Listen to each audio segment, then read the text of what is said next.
Hello and welcome to Bookshelf.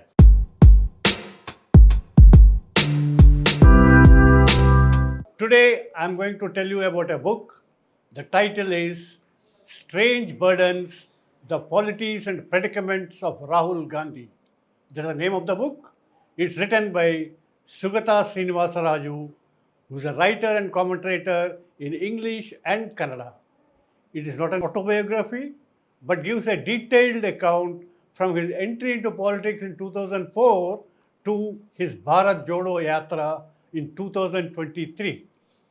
It neither tries to glorify Gandhi nor does it work to demystify him, but narrates 2 decades of his political career and how the BJP's huge tide of criticism sweeps across the dynasty and his moments of glory, though not in the same intensity.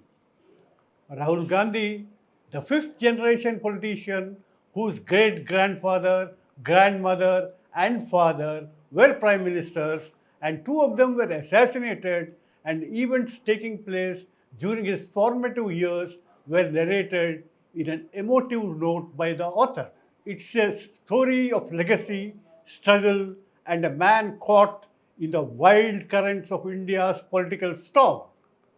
Now, the first chapter of the book is titled Loss, Grief, and Reconciliation, in which he narrates the mood in the opening para itself.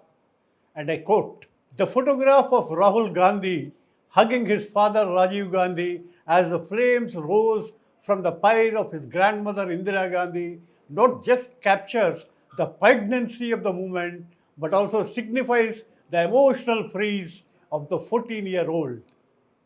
7 years later, he had to light the pyre of his father Rajiv Gandhi, whose body was blown to smithereens. These two incidents must be having an impact on personal and political decisions or indecisions of Rahul Gandhi. The trauma he had undergone must have punctuated his political discourse and career as his political and personal lives are intertwined. This is what the writer writes. The weight of the dynasty has always been there on Rahul Gandhi. He wanted to play badminton and he was coached by two policemen who were guarding his grandmother. One day, they, that is the bodyguards, killed his grandmother, and the young Rahul was at a loss and was unable to come to grips with the situation. The two violent deaths had disrupted his life. He was taken out of the school and homeschooled as he carries the burden of dynasty. When the Bharat Jodo Yatra concluded at Srinagar, there were sparks in his eyes and the family time with his sister Priyanka.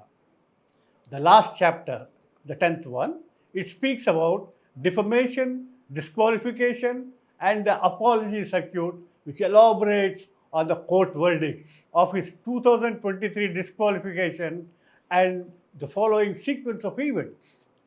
The book also deals with how the BJP had systematically carried out a narrative against the Gandhi family, the reverses, ideology, role of media creating narratives, and the like in a very gripping style. The book paints him as a reluctant politician, and the author says, can this caring soul stand up to the polarizing high octane narrative of someone like Narendra Modi? Speaking of Modi, the book does a great job contrasting the two. Modi, who has been mesmerizing crowds, spinning tales of ancient glory and civilization pride. Rahul, on the other hand, struggles to pin down his idea of India. Rahul Gandhi's messaging just doesn't pack the same punch as the BJP's Hindutva driven story. It's like he's fighting a tidal wave with a handshake. But the writer balances the two extremes. The book is not here to worship or tear down Rahul. He humanizes him. Yet, get a sense of the emotional toll. Rahul lived his whole life under a lens, watched by strangers, shaped by two violent assassinations. He is being watched by strangers in proximity all his life. The two powerful incidents of Priyanka Gandhi deciding to go to Tamil Nadu jail to visit her father's assassins, more so Nalini, and to Uttar Pradesh applying for a house for a Dalit family when Mayavati was at the helm.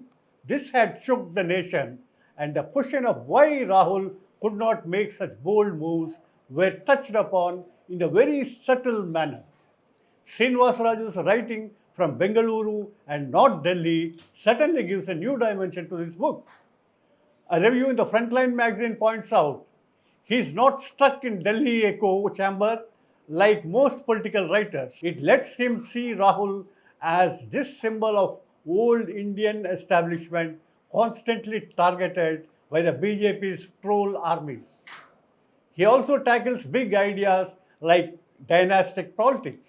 A Goodreads review call it comprehensive and unbiased, blending political commentary with historical context. The book leans hard into analysis over juicy personal tidbits. Summing up, Strange Burdens is a must read for all those who are interested in Indian politics, whatever your political affiliations are. Even if you are a staunch fan of BJP, Narendra Modi, Congress, or having socialist and left-leanians. For political sides, it gives an account of someone who carries the burden of dynasty, the advantage and disadvantages you have to face, and how every act of yours is watched and talked about. Thank you for watching. See you in the next episode. Please subscribe to the channel and download the Politikos app from the links in the description.